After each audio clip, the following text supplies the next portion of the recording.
Ooh, this is a moment. Good evening, Council General, Deputy Secretary General, distinguished Loretta Brennan. What a blessing and an honor this is.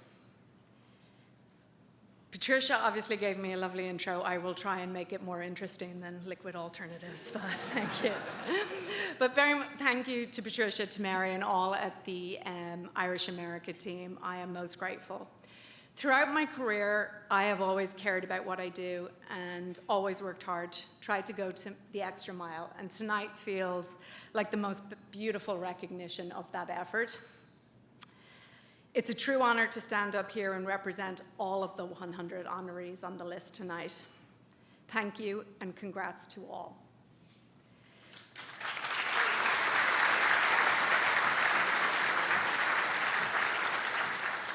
To my fellow honoree, Brian Ruan, congratulations and a sincere thank you. Brian has been so supportive of me and Abbey Capital over the years. I'm delighted to be joined by some of my team at Abbey Capital, some investors, a former colleague and friend, Neve, my sister Joan, and my mum got the shout out already, 83 years of age and traveled over on her own yesterday.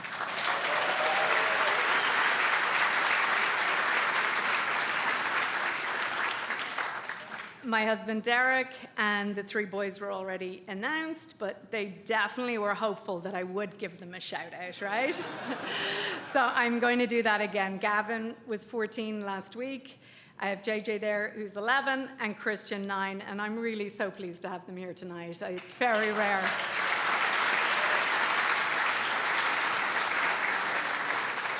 I'm not sure I've ever had them at a work event before, so I'm just delighted, and I hope they'll behave and not show me up. And like any parent here, these kids are my everything.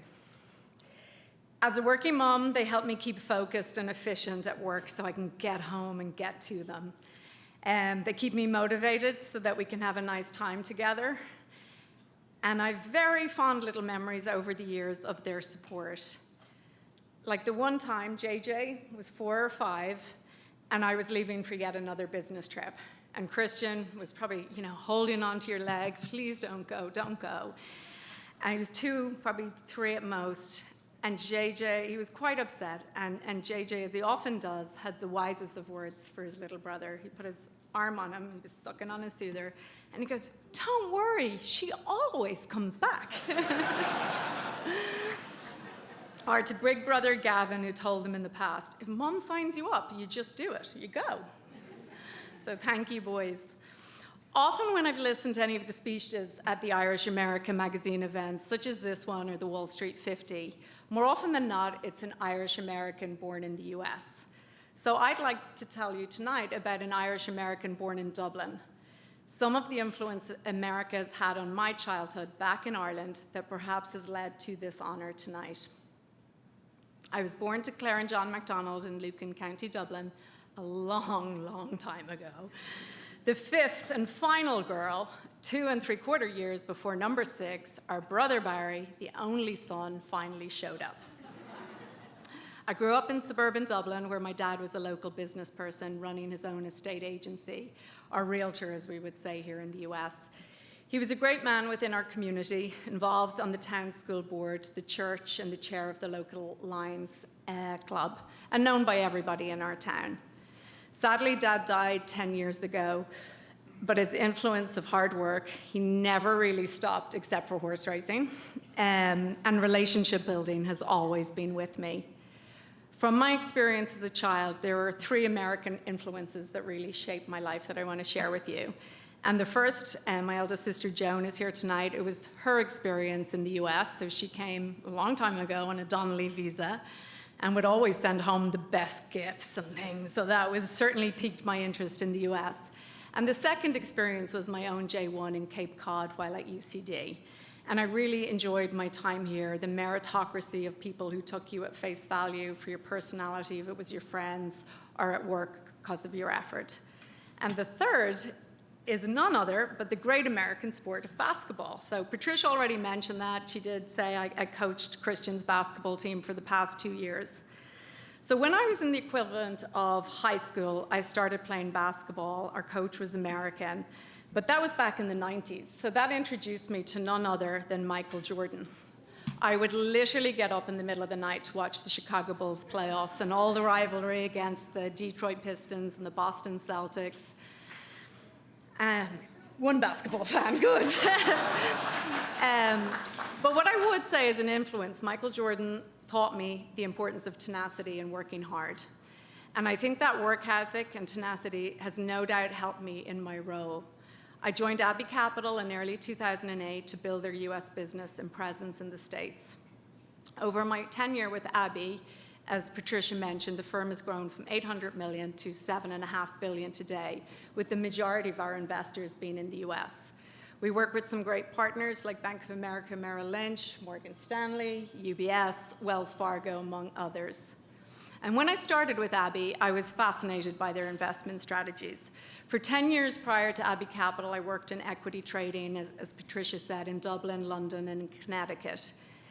And at that time, in that 10-year period, I'd experienced firsthand the dot-com collapse and then the great financial crisis. But not only in my work, but also in my savings. And so seeing an investment strategy that provided a different source of return by trading price trends on liquid currency and future markets was eye-opening to me. That's the end of that. But just like any good sports team, an investment portfolio needs players that bring different contributions. So in basketball, it was a bit like the value Dennis Rodman brought to the Chicago Bulls. It wasn't just about scoring points, but it was what he did on defense, and particularly rebounding. A portfolio needs a diverse set of inputs. And what I find is that most people are generally chasing the winners. They want the top scorers. And so they can have a portfolio stacked with a lot of the same things. But you also have to protect the house. Who's going to be there when the game changes and you might need some defense? So for those of you in the room who don't follow sport or basketball, it's a bit like when you go to a buffet. So if you think about the July 4th Great American Buffet, I don't know if you're a bit like me, but most people want the cheeseburger, the ribs, the mac and cheese, the fries, the real tasty stuff. But we actually also need our greens. So my team and I basically market the equivalent of broccoli for investments. It's not the fun stuff, but it is needed. And so this role has brought me tremendous fulfillment, building a team and feeling that together we might be doing something that makes a difference. So in addition to the need for diversification in an investment portfolio, just like the different contributions that are needed on a sports team, I also think diversity is very important in both the workplace and society at large. As I look back to my role as a market maker and then as a sales trader in London, I was the only female in a sea of males on that trading floor. On just the equity side alone, there were 60 of us, and I was the only female. And I didn't think much of it back then, but as I've got older and hopefully wiser, I do think about young girls and their opportunities. Who are their role models? Who do they look up to? So I've mentioned my American influences, but growing up in Ireland in the 80s and 90s, for a young girl, I'm not sure there was a lot of role models that resembled us. I'm so thankful that Michael Jordan was one of mine. But without him, the only other meaningful role model I had at the time was Mother Teresa. A terrific person indeed, a confirmed saint now, and she'd actually spent time training at the Loretto school I attended before she went to India. So it was natural we knew about her. But my generation and many before me had mothers who stayed at home. This was the norm in Ireland until the state ban on married women working ended in 1973. So when my mother got married, she had to leave independent newspapers. The same for my mother-in-law. She left the Bank of Ireland. They both went on to have 6 children each, and for me, the only mothers I knew who worked were the odd teacher or nurse. So I remember when I moved to the States 18 years ago, meeting somebody my own age. And she told me her mother worked all through growing up. And I swear, it blew my mind. I literally couldn't understand the mechanics of how that would work.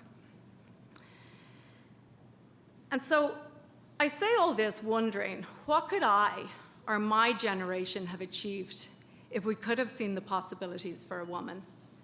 Mary Robinson was indeed becoming President of Ireland. Things were changing around this time, but I had no sense of how monumentous it was. It's only as you mature and you look on this, I question, have we been holding back half of society, our mothers, our sisters, our daughters, for so many years? Would the world be a different place if we had more women at senior tables where decisions are made? Less war, fairer workplaces? I am perhaps still naive, but I know when coaching my third grade basketball team last year, I didn't want only the best shooting kid. He was always the slowest to get back on defense, wasn't he, Christian? And he wouldn't pass until I put in a 2-pass rule before we took a shot. But I wanted a mix of kids. I wanted the one who rebounded. I wanted the one who could look down the court and pass the ball. I wanted the ones who listened. I needed a mix of styles. And we did a pretty good season, didn't we, Christian? I'm clearly a learner by experience. And through time, I've learned that portfolio diversification matters and diversity of decision-making matters. And these are areas that I expect will guide me through the rest of my career. A business, a team, a portfolio needs different qualities. I am so thankful to be Irish and to be part of this tremendous Irish-American diaspora. It's a privilege that I don't take for granted. Christian said to me tonight, "Are these all Irish Americans?" Your little mind was blown to see that there was that many of us here. But as I said, I don't take it for granted. It was earned because of all the work our ancestors did. They did it before us to allow us to not only apply for roles, but now to be able to run some of the finest institutions.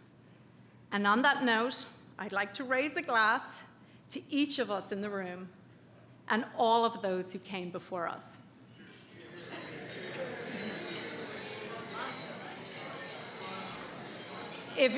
Cheers. Oh, it's my very favorite.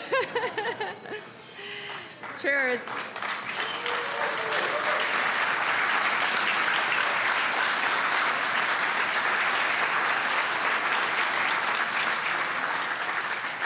If you're lucky enough to be Irish, you're lucky enough. Sláinte.